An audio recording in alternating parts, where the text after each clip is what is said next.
and it might pop up on your message. But all right, everybody, thank you. Appreciate you being here to the what is it, May Best Practice webinar.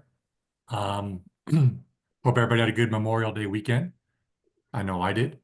I wasn't anywhere near a golf course, so it made me happy. Gave me a couple days to relax and rejuvenate. I know that's not the same for most of you guys. You probably were working yesterday, so thanks for that. Appreciate it. Um, this month, I'm going to share the screen. Maybe. Here we go.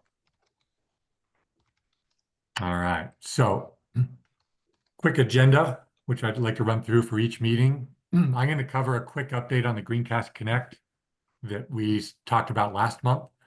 We've installed some of the sensors at the Broadlands, and I'm just going to give you a quick shot of the dashboard so you can see what that looks like. And then we got a guest speaker today, Mr. John Rome, for soil report analysis. And then Joel Halling from Jackrabbit Run reached out and asked if he could share a story with you guys, something he went through this off season, and I was more than excited for him to share this with you. So, quick update here for those that you remember that were on last month. Greencast Connect, it is a app from Syngenta. A chunk of the app is free. It gives you a lot of basic information on your golf course. What it does is it zooms in on your golf course when you put in your address, gives you about a 3 mile radius around your golf course, and acts as a weather station and a tracking device for disease and insect pressure. That part of the app is free. It works really, really well. There's a paid option for the app, which is here, and I'll briefly go over this because we did look at it last year. But there's a subscription base every year for this app where it gives you all the information that you need and 4 in-ground sensors that you can bury in your greens, fairways, rough tees, and it uploads that data into the app. So what I'm going to do right now is see if this will let me stop sharing and then jump in. So right here, hopefully you guys can see this. This is the desktop version of the Greencast Connect and the SPIO sensors in the ground. So this is at the Broadlands.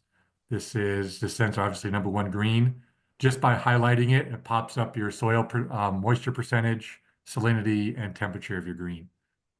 Click on it, zooms in on where the sensor is, and it'll start to give you, it takes a second to load, but it'll give you data for moisture, temperature, and forecasted outlooks for what's going to happen in that area of the golf course.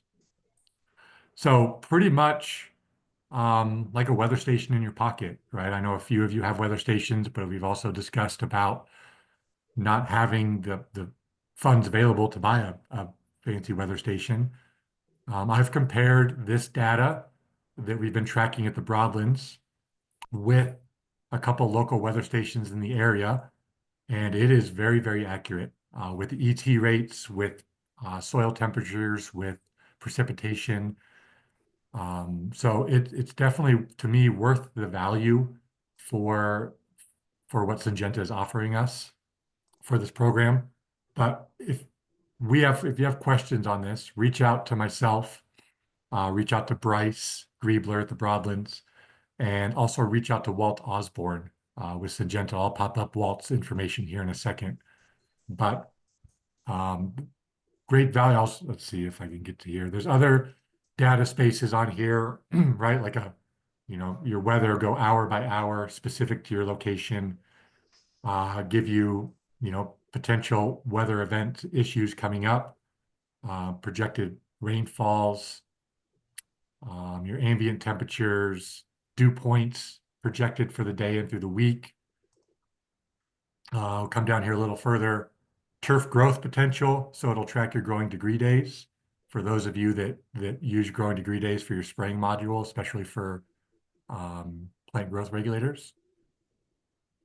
A lot of pest risk, right? In Colorado, we don't have a lot of pest risks from diseases to insects, but this will also start to pop up of when your pressures can be high. So this would allow you to potentially adjust some of your spray programs and to either add or come out a little early or to just eliminate a spray altogether. Keep coming down. Let's see, a couple more things. Coming here, you can jump in and look at, let me get all of these on here, select all. So all of your sensors right down here are the bottom two. These are our two green sensors we have, and this is your soil moisture, right? Showing we're holding pretty consistent moisture at both greens.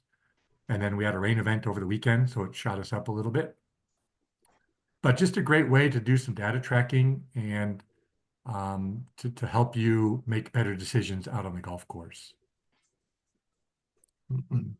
Excuse me. So I like it, right? I tool around with it. My goal for this is to get as many of you on this program as we can, because then I can jump in to my dashboard and I can put all of you on my dashboard and I can look in on your golf course as well, right? Not that I'm going to be, you know, I don't know, father overlooking all the guys, right, on what you're doing each day, but it can help if you're running into some issues on your golf course, from diseases to moisture issues, that I can help you track a little bit better.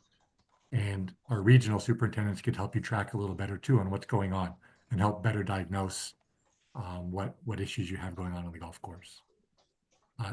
Pretty cool option there. Like I said, reach out to Walt Osborne.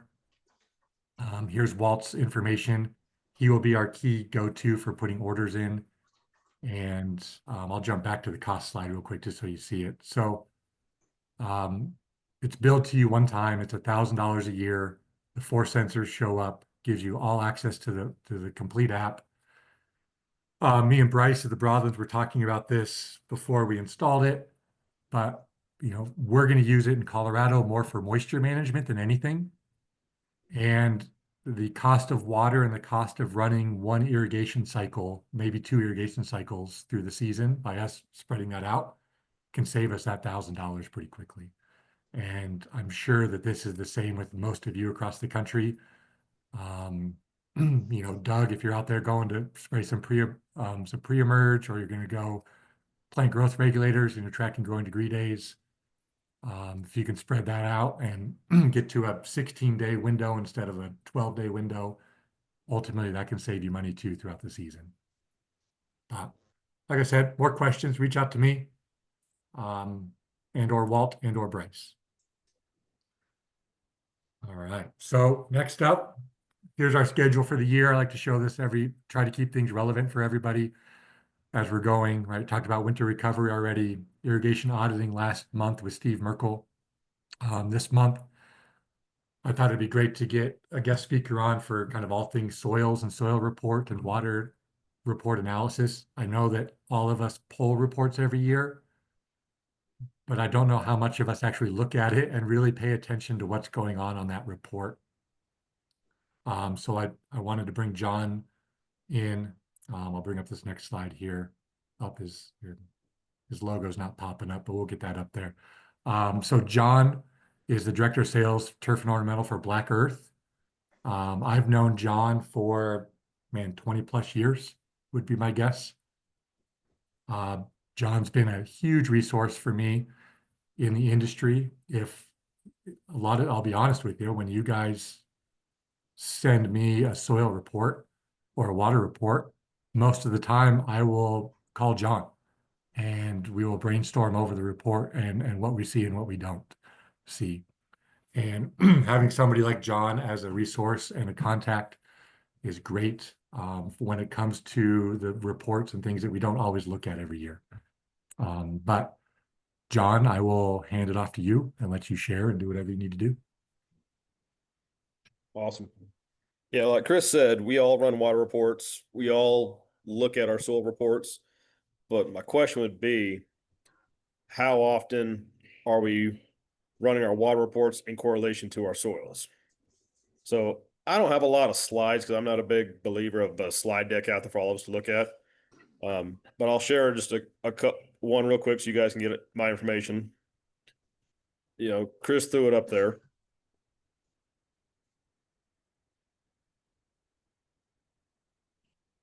So that's just our basic why, when, what we're going to kind of talk about. For anyone that has it. There's my email. There's my cell number. Yeah. Now, Todd, I can see you in the picture here. So guess what? You're getting called out. That's the same cell number I've had for years. Um, I took this role as director of sales with Black Earth Humic, uh, starting. I accepted it back in April. My background is just like all of y'all. I came from the golf world. I spent the better part of the last 18 years on the dark side over there with the sales guys and everything else. But the biggest part of that was also making sure that whether it was myself or my sales team was giving transparent, clear information and not just trying to sell products when it came time, but it was really looking at the waters, looking at the soils, understanding what we needed to do to make things better, to make the property perform better, whether we had compaction issues, play issues, water, whatever it was would be. The biggest part of it is understanding why, what, and when we're going to do things. So for me, I call it the when and the whys. Why do we run a soil report? The main idea is so we know what we're working with on a nutrient basis, what our profile is. Do we have sandy loam? I mean, do we have really high bicarb? So is our pH in line? Are they through the roof? One of the things I did a lot of when construction was booming and busting was, we were building golf courses all over the US. And I can tell you, as Todd knows, as Chris knows, anyone that spent any time in the Western Plains and out through the Rocky Mountains, we have some terrible soils. And we tried to build golf courses on places where nothing grew. We built golf courses on salt plains. So, in that, what is the information we're going to extract out of there? Yeah, we're going to find out what we're working with as a baseline. From there, we can start to devise whether it's a seeding program, a nutritional program, our moisture management. Like I heard Chris mention a little bit ago, understanding what your soils are doing in a relationship is a huge piece of your moisture management. I'm going to ask this question for you guys and just turn your mic on. Ideally, do you guys run soil reports every year for 3 to 6 greens, 3 to 6 fairways, tees, or is it something you rotate or try to do all 18 holes one year and then wait a couple years? Give me some feedback from you guys. What is your standard practice that you guys are using?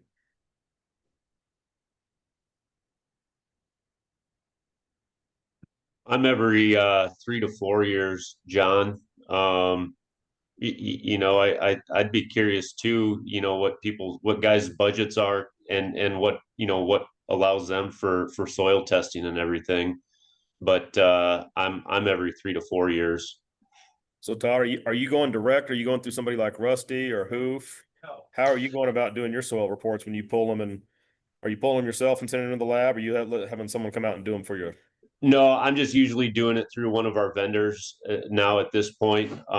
Whether it's if I'm using Brant products, have the site one rep come out, pull samples. We'll determine which greens we want to do, but not currently working with like a outside agronomist or soils person. And I think that's a great answer because as long as you've been doing it now, you've got an idea of what you see for the most part. Now, are you consistent with your lab? Is it always Brookside or Ag Source, or there's multiple different labs out there? I've always preferred Brookside, my own, because I like Yeah, the report. I try to be. I guess I don't have a preference, but try to be consistent, for the most part. Yeah. Bryce, how about you? I saw you're on the call. Since you're over at the Broadlands now, then since you're up there in the Great White North of Wyoming there for many years, what were you doing? Yes, kind of the same as Todd there. Being this is only my third season now at the Broadlands, I pulled them my first year that we were here, and same thing. I just used one of our vendors for Mile High Turf. I didn't pull any last year, but we tried to pull. I think we pulled 2 greens on the front and 2 greens on the back, and then a fairway on the front and a fairway on the back, and a tee on the front and a tee on the back. So, yeah, I was just looking. I was just gonna pull mine up here in my email and see what lab we had them sent to. I don't remember, to be honest with you, John. So I can get that information if you want, but yeah. No, what I would encourage you guys as a team, as a group of superintendents, have a conversation. And the more of you guys are using the same lab, the reports all look the same. So if you've got a question and one of your buddies close by, y'all can compare soil reports. But really, once you establish that baseline, I don't care what kind of soil amendments we throw out there, high cal lime, gypsum, loads of potash, we are not going to effectively change those soils in 1, 2, 3 years.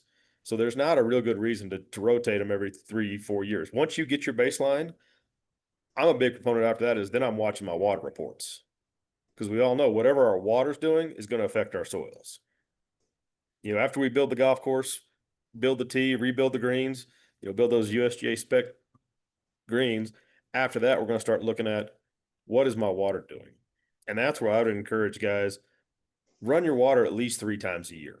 I've ran it as many as 6 times a year for certain buddies, just because we're going to have a different water in the spring runoff. We may have really clean, almost a stripping water with a lower pH. And then we get into the summer months where we dry out and our bicarb is going to raise up, our pH raises up, and all of a sudden we have a watering source that's a binder. We're not releasing any nutrient anymore. Same thing in the fall. It could change depending on how our seasons go.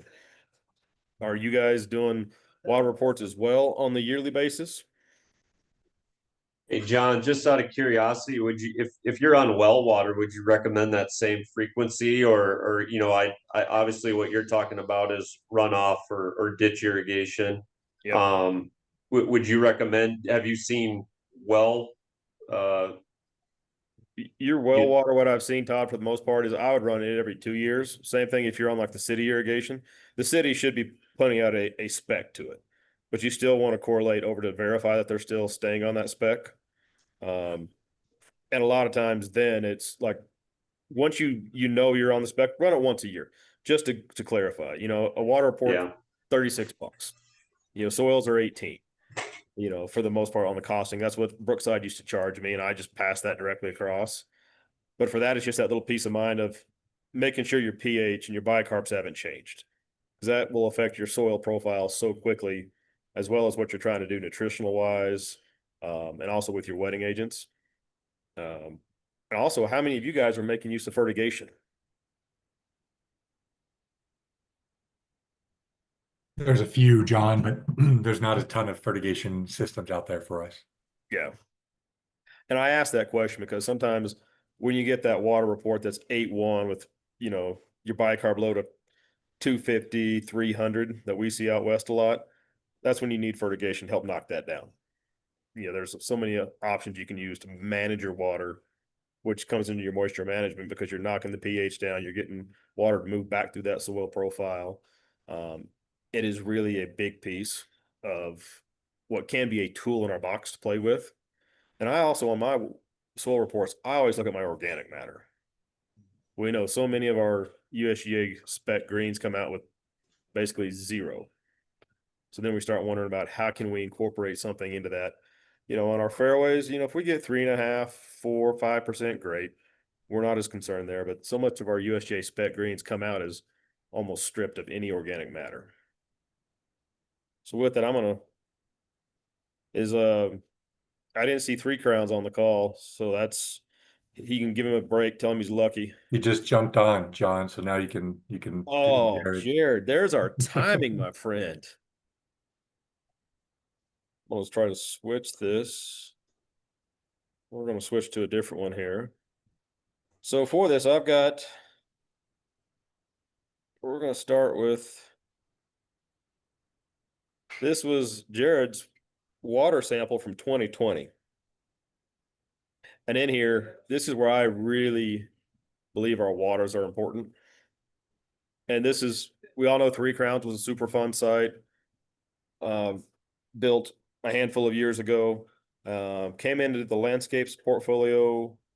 Was that 21, Chris? Is that right? Pretty close to, I think it was 2018, 2019. I think they just signed a new 5-year agreement with us. Okay. So I like the Brookside Labs reports. I like the way they come out. For this water, I like the fact we see that pH is almost an 8.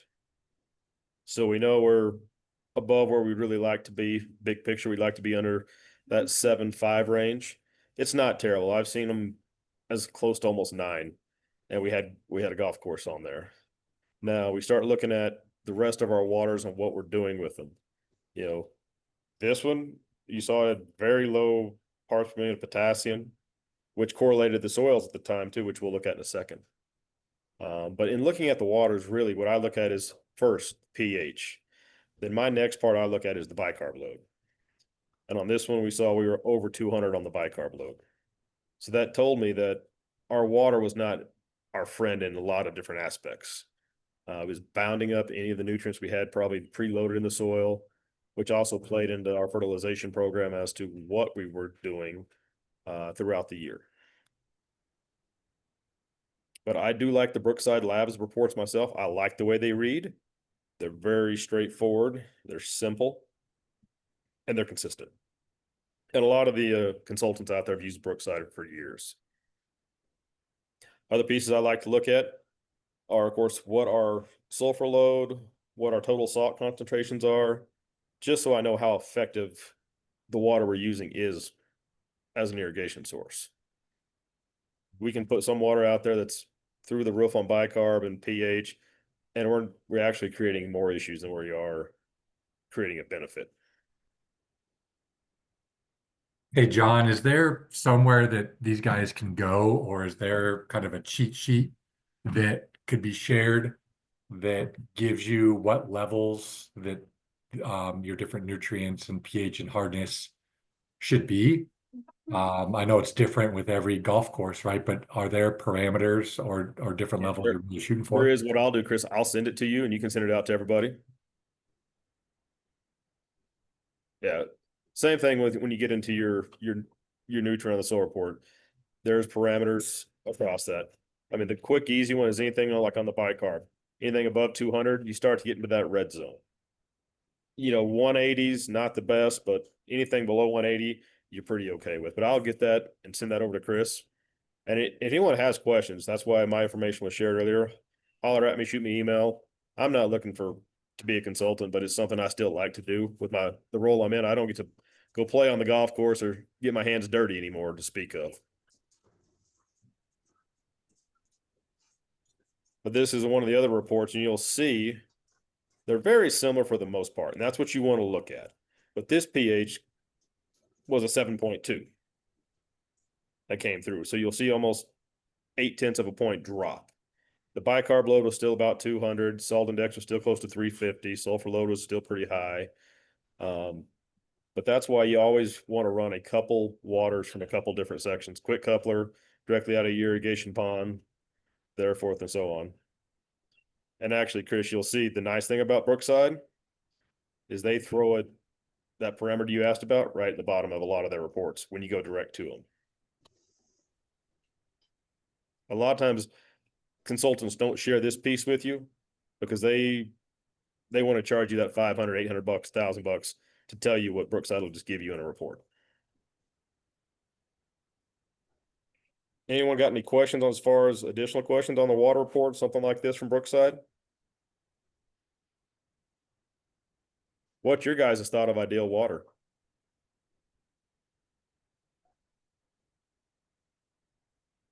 Is there one out there? Well, and just so everybody knows too, Jared pulls right off of the North Platte River, right? That water comes right out of the central Rocky Mountains there in Wyoming. But I know a lot of you guys are on well water, and or just kind of ditch water. Do any of you guys have any, I don't know. Do you even know your water reports, right? But do you have high bicarbonates, low pHs, high pHs? What are you guys dealing with? Is anybody on affluent? Anywhere out there? So one thing, if there is anybody, one thing you have to be very careful with your affluent water is your nitrate load in the water. And I'll give you an example, a golf course down in New Mexico that got switched to affluent. Once I ran the calculation, helped them out a little bit, they were putting out almost 7 pounds of N throughout the season just through their irrigation water. So that fundamentally made the plant look just elongated, lean, unhealthy, and it gave it the appearance of being hungry because it had so much nitrogen coming through the water source on top of their fertilization program that a PGR wouldn't keep it in check, but it gave you that elongated blade that looked like a weak, hungry plant. But in reality, it was getting way too much nitrogen and was just grow, grow, grow, grow, grow, which we don't want in our world, right? We want tight, condensed. So anyone that is on the effluent, pay attention to that, because you're also going to have, in conjunction with your high bicarb, high pH of effluent, you're going to have a high nitrate load a lot of the times. That's going to really affect your program going forward. And then the other one, that's the water. Let me find the soil here.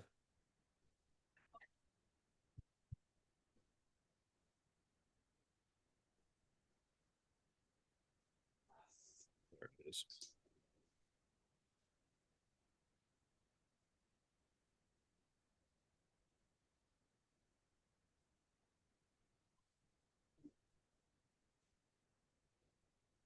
So here is another, like I say, once again, we're still with Brookside, still at 3 Crowns. And this one would have been, looks like late in the year of 2021. So that's when our friend Adam would have been over at the golf course. So what I like about what you see in a Brookside lab is it will directly show you, as you go down your list, your deficiencies and where you're sitting at. But here, these are the greens. There's our pH, more than acceptable.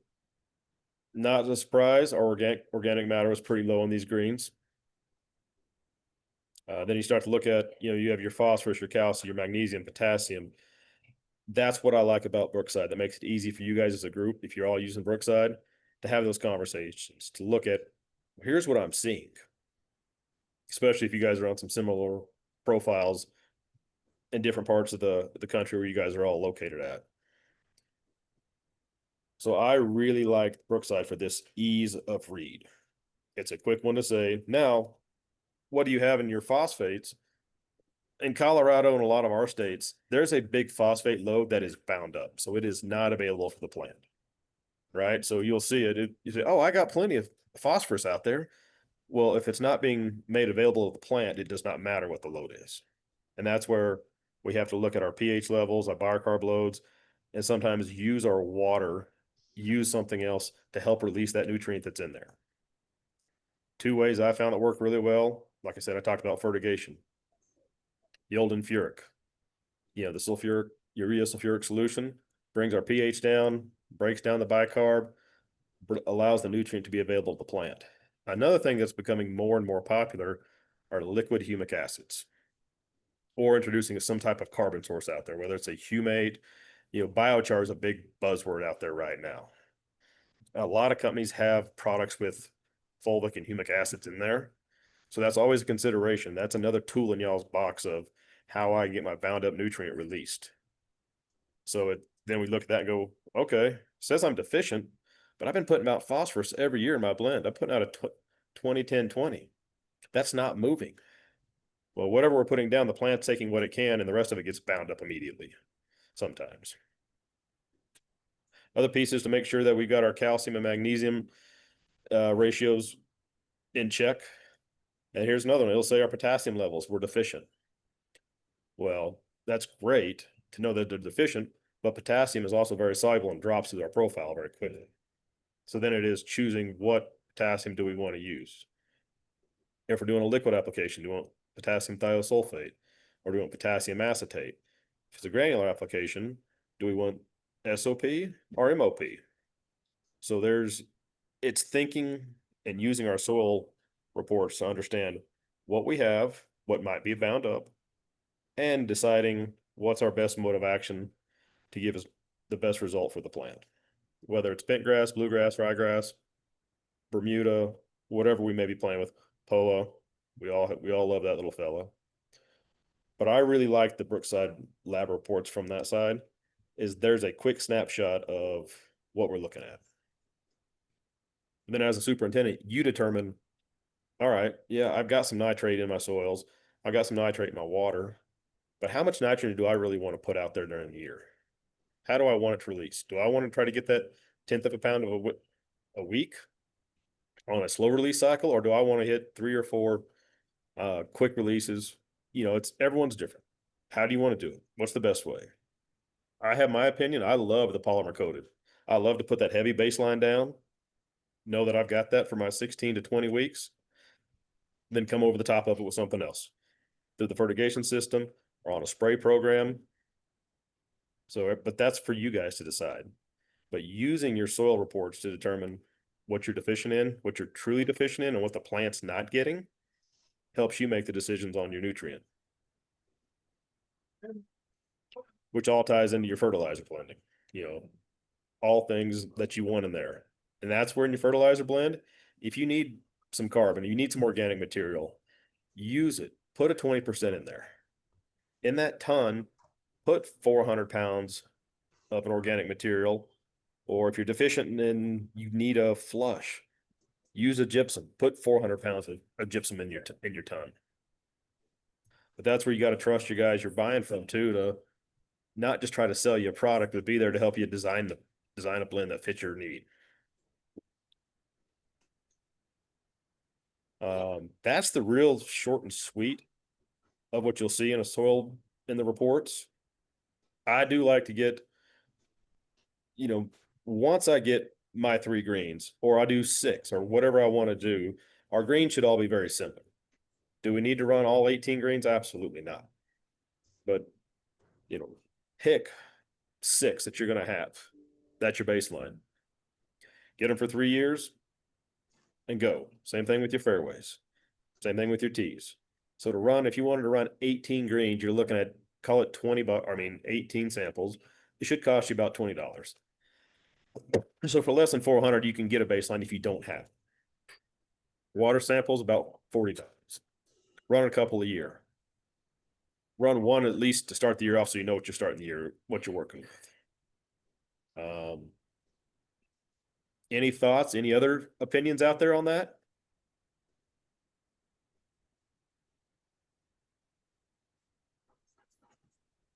They're always quiet, John. It's a nice way to make sure nobody's talking is ask him a question on a Zoom call, right? But Scary part is, I see Bryce, Todd, and you. Those are the 3. It's like I can see your faces. yeah, lucky Bryce is you. over there chewing on it real hard, like, oh man, it's kind of cold today. Is Chris gonna make me go outside?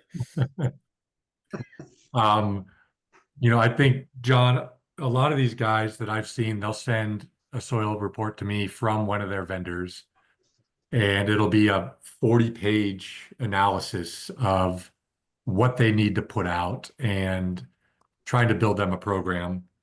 How do these guys know if that program's legit or if they're just trying to sell them something, or will they know?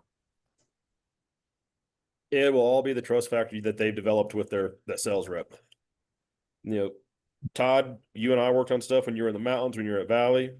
And one of the biggest things I always saw was that I always believed in, and I think Bryce got to see a little bit, is if there's a better product on the market and their salesmen are telling them, hey, you need to buy this from somebody else. That's a key indicator of, all right, this guy has my best interest in mind for the club, the course. The other part of it to me is also, once you build that relationship, it's part of is, are they just there to sell you something? What else do you know about them? Do you know about their kids, their background? Or there's someone that just comes in and it's like, hey, I'm here for 30 minutes to sell you this new MPK product we got. It'll work great for you. Here's the sales slick on it. I think someone mentioned Brant. Some guys use Florentine. Those are all, I don't want to say a canned program in some methods. I like a lot of the Florentine products. I think they have some really good products. Brant has some really good products. Simplot has some good products. So does Wilbur Ellis, Nutrient, all these companies that are out there, D&K, Harrell's. But when you see a program that is all one company, is when I would question, are you really getting the best program for your golf course? I would like to see, I always thought it was great, because I know there's, when I was in sales, other companies had great products, and there's a lot of times that's what I would recommend. Like, you need to call your Winfield rep and buy this, or you need to call your Simplot rep and get this. That's a big trust factor piece. And also, how much information do they have? If they know the entire dollar budget, are they trying to get every piece of that budget? And that's why I always encourage guys, have 3 suppliers. You'll get 3 different opinions, and hopefully those three guys have some type of relationship too, to where they may tell you, hey, they've got this really cool product over there that we don't have access to yet. We're working on something similar, but I've seen great results with this. And to me, that's a big piece of it. But to answer that question in a nutshell, it's got to be your gut. I mean, you guys' gut as buyers in all the years you've been growing grass. I mean, I'm gonna call it a shit salesman when you see him, a guy that's there just to sell you everything. Then I could give you some examples of guys that we've been around that we know what they are. They're not there to help you. They're just like, I need you to buy everything from me. And if they don't, you also see their attention, how much effort do they put in if you're not buying everything from them? I mean, I've seen it in all my years in distribution. There's a lot of snakes out there, and there's a lot of shit salesmen. And there's some really good dudes. There's some really good guys that I've met, especially when I get moved to the manufacturing side across the U.S. that they care about the end result for you guys. And those are the guys you want to do business with, in my opinion. And all the companies out there have some good guys that work for them. They also all have some snakes. Yeah, and I think that, like John said, building those relationships with your vendors, building that trust. But don't be afraid to ask questions too, right? If you've got a problem, take that rep out on the golf course and show it to them. See what ideas they have, right?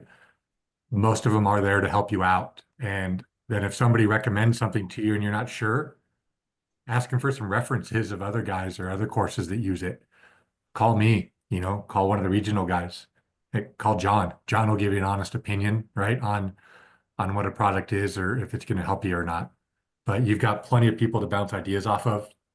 And I know most of us sat through some sort of soils 101 class 10, 20, 30, 40 years ago, right? And then you're kind of expected to remember all this stuff. It's okay to forget something or have a question on a water sample or a soil report.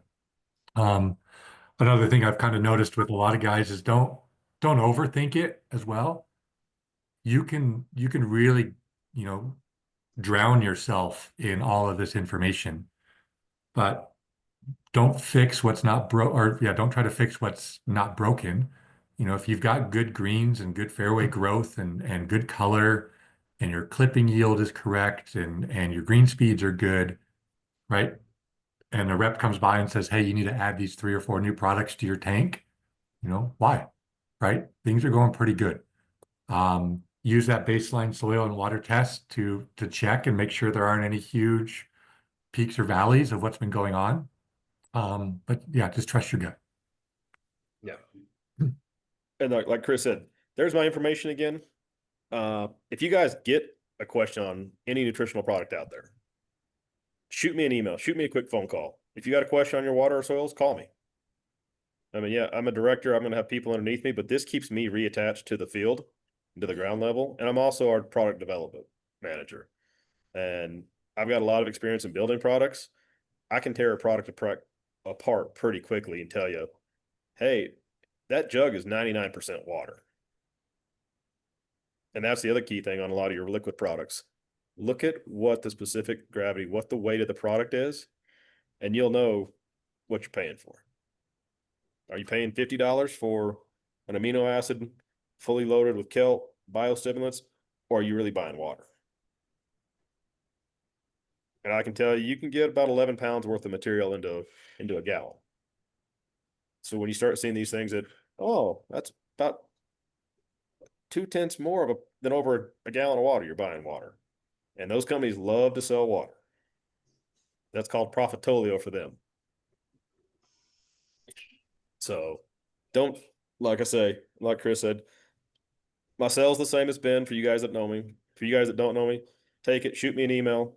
I'm more than happy to look at your water, soils, give you my 2 cents. And if you got a product you're not sure of, I probably know it. And if I don't know it, I can tear it apart very quickly. So that's just something out there for you guys. There's parts I could talk to you about our products and what we're going to come up with, what I'm going to try to develop, how they can play in, but that'll be down the road somewhere else. If you get something, you have a hard part, I see a lot of value in the humics and the fulvics, but I'm also, there's a lot of the old school traditional things that we still need to stick with. All right. Any questions for John? Anything come up right off the top of your head? And if not, thanks, John. I really appreciate it. Thanks for jumping on and sharing your thoughts and trying to make this a little simpler for these guys. Yeah. And I would heavily encourage all you guys, as many in a region, try to use the same lab. That just stays consistent. Yeah, yeah, I like Brookside. There's other good ones out there, but Brookside's the one that I've always liked the best. yeah. Awesome. All right, Thanks, John, fellas. thanks. Appreciate it. All right. Once John's done sharing, I'll pop this back up. Let's see. Here we go. All right. So next up, I'll stop sharing once Joel decides to talk, but that's not Joel, for those of you who don't know. But Joel called me a couple of weeks ago and said that he wanted to share his story of something he went through this off season. So, Joel, I'll just turn it over to you and let you go. Okay. Can you hear me? We got you. All right.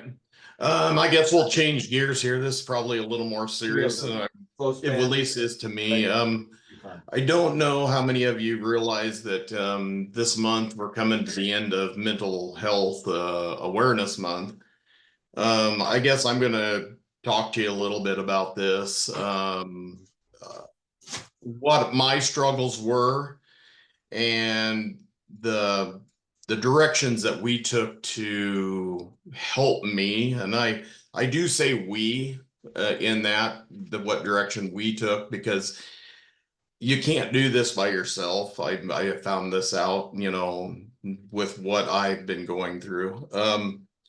I myself struggle with OCD and ADHD. It was causing me to have severe anxiety.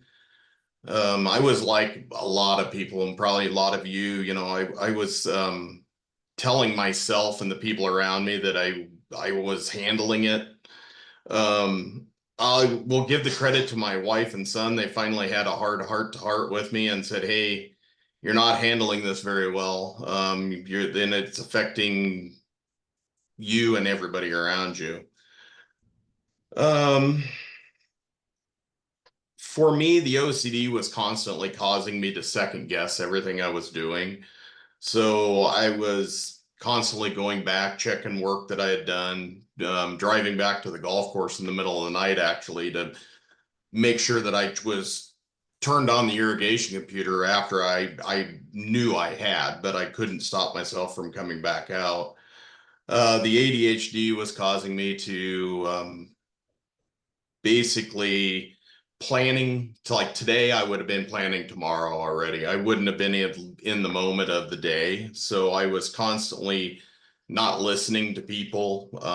I forget things a lot because I wasn't processing anything from, the moment that I was in. I guess I'll go into kind of what I did to get help after, it was brought to my attention.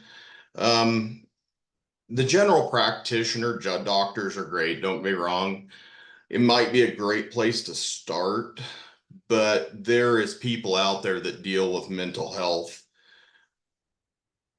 more often than they do. And the big thing with the physicians that deal with mental health every day is they know the questions to ask. And that's what I found out after getting in and seeing somebody that was, specializing in this, was they knew what to ask me, what was going on, what I was feeling, what I was doing.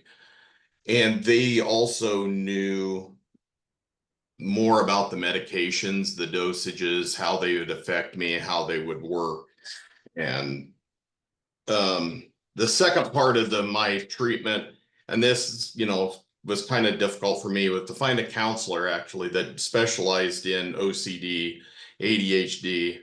I'm probably like a lot of you out there. I don't talk about my feelings. I don't tell people what's going on in my mind. I'm a very inverted person. So, I will tell you, after we got going in this process, after learning and talking to this counselor, I felt like a crazy old man. I did. I mean, after learning what was happening in my mind, that thought it's passed a little bit, but I was a lot, I just don't talk about things a whole lot with people about, especially about feelings. And I'll tell you, going to a counselor and being able to talk to somebody that's not personally attached to you and has no judgment was like a weight being lifted off me. I was able to tell her things that I didn't want to tell anybody else and knew that she was going to keep it amongst us. Um, Now, after learning about the causes of this ADHD and HDA and what the course of action we would be taking, um, the medication and the counseling, I am doing a lot better. There's still bad days, I'll tell you that. But there's less bad days than I used to have. The main thing that I learned is there's no cure for mental illness. There's only managing the effects of it. So you're never going to get away from the OCD or the depression or whatever. You're just now managing what it's causing. So, and I guess, I get back, if you guys have somebody that's coming to you and constantly asking you, hey, is everything all right? Or are you doing okay? Or what's the problem? They might be seeing something. Like me, I didn't realize I had a problem until people started asking that question. And just remember, the big thing is there's always somebody else that's dealing with something.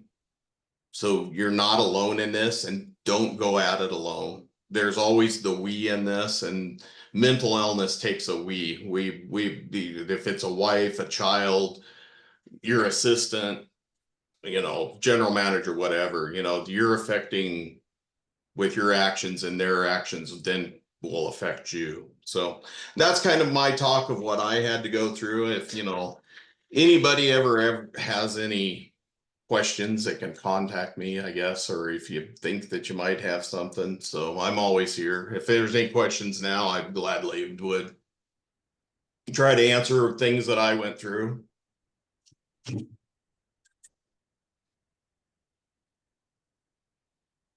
Hey, Joel, one, thank you. Appreciate it. I know that's not easy, right? To share that Mhm. information and those personal things, right?